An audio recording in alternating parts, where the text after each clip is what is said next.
कक्षा अष्टम के सभी भैया बहनों को नमस्कार। संस्कृत विषय 9वां पाठ षड ऋतु वर्णम। हम इस पाठ में 6 ऋतुओं के बारे में जानकारी प्राप्त करेंगे। आइए। अस्माकं देशे षड ऋतवः भवन्ति। हमारे देश में 6 ऋतुएं होती हैं। ते इमे वसंत, ग्रीष्म, वर्षा, शरद, हेमंत, शिशिराश्च। वे इस प्रकार हैं: वसंत, ग्रीष्म, वर्षा, शरद, हेमंत और शिशिर हैं। एतेषु वसंतः ऋतुराजः इति कथ्यते। इसमें वसंत ऋतुराज कहलाता है। अस्यागमः माघ शुक्ल पंचम्यां तिथौ भवति। इसका आगमन मतलब वसंत ऋतु का आगमन माघ शुक्ल पंचमी तिथि को होता है। अस्मिन् दिने वाग्देव्याः पूजनम् अपि भवति। इस दिन वाणी की देवी सरस्वती का पूजन होता है। वसंते समशीतोष्ण वातावरणं भवति। वसंत ऋतु का वातावरण एक समान होता है। वसंत ऋतु में ठंडी और गर्मी का वातावरण एक समान होता है। शीतलः मंदः सुगंधः मलयानिनः प्रवहति। मलय धन अनिल है ना, अनिल माने हवा। तो शीतल मंद सुगंधित मलय पर्वत की वायु बहती हैं। वने उपवने च विविधानि पुष्पाणि विकसन्ति। वन में और उपवन में अनेक पुष्प खिलते हैं। पीकाः कुजन्ति, कोयल कूकती हैं, मधुर कुंजन करती है। वनचराः नभचराः प्रमुदिताः भवन्ति। वन में विचरण करने वाले वनचरा और आकाश में विचरण करने वाले नभचरा विचरण करने वाले आनंदित हो जाते हैं। वृक्षाः नवपल्लवानि धारयन्ति। वृक्ष नवीन कोमल नवपल्लवानि होते नवीन कोमल या पत्तों को धारण करते हैं।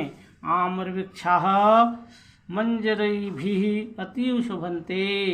आम के वृक्ष फूलों से अत्यंत सुशोभित होते हैं। मंजरी बोलते हैं, आम के फूल क्या बोलते हैं? मंजरी कहा जाता है।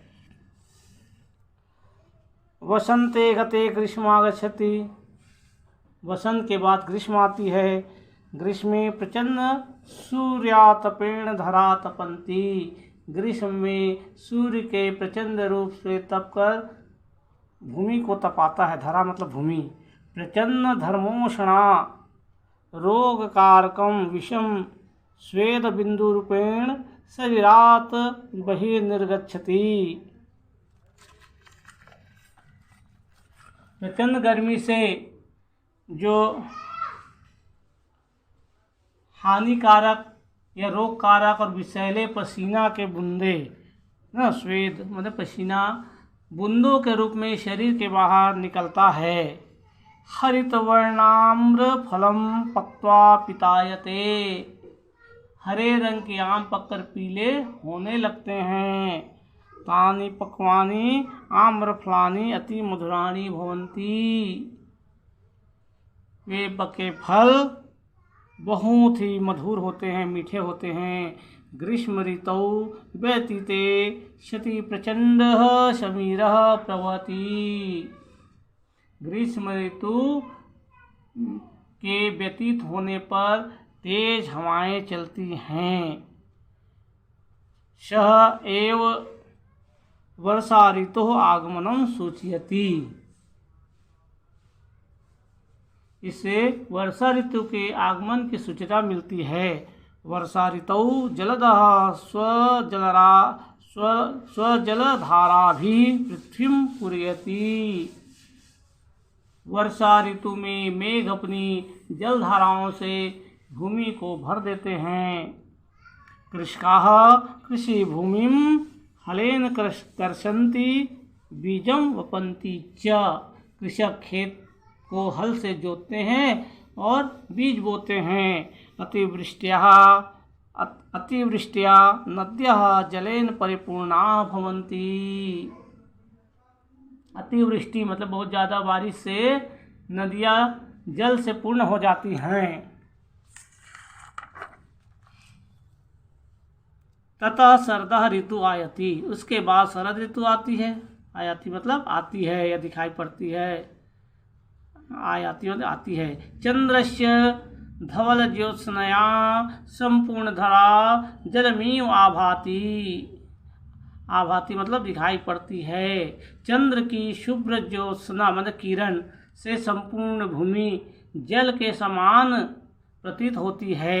शरदि संपूर्ण भारतीयाः उत्सवेषु निमग्नाः प्रतीयन्ते। शरद ऋतु में सभी भारतीय उत्सव में मग्न दिखाई देते हैं। शरदान्ते हेमन्तः आगच्छति। शरद ऋतु के अंत में या बाद हेमंत आता है। हेमंते वयं महत् शीतामनुभवामः।